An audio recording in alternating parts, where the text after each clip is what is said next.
Good morning. Welcome again to Morning Devotions. Thank you again for our time together. Looking forward to seeing you in all the services this week. We've had great special meetings with the Light Conference and Brother Avanzini, but now we're back in the book of Acts.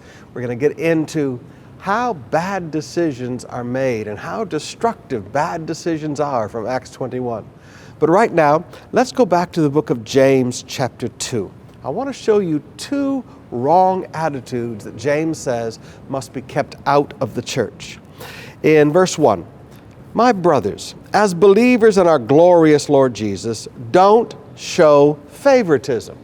Now that's very clear. That's a wrong attitude in the church. Suppose a man comes into your meeting wearing a gold ring and fine clothes, and a poor man in shabby clothes comes in. If you show special attention to the one wearing fine clothes and say, here is a good seat for you, but say to the poor man, you stand there, sit on the floor by my feet, have you not discriminated? There's the second wrong attitude.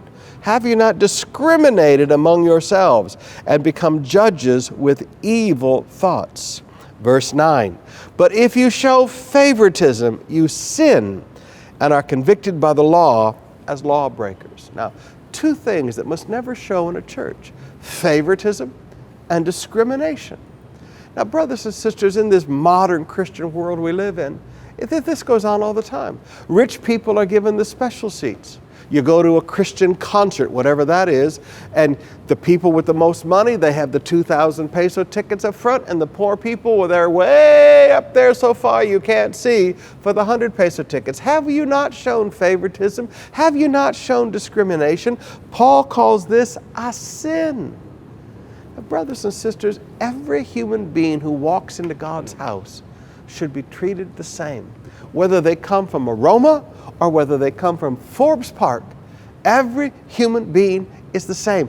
When you treat people differently, you are treating people based on what they have and not on what Jesus has done for them.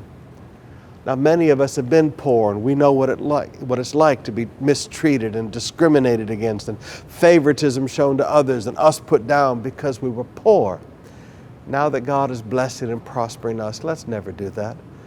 Let's look at every human being on the basis of what did Jesus do for them, not what can they do for us.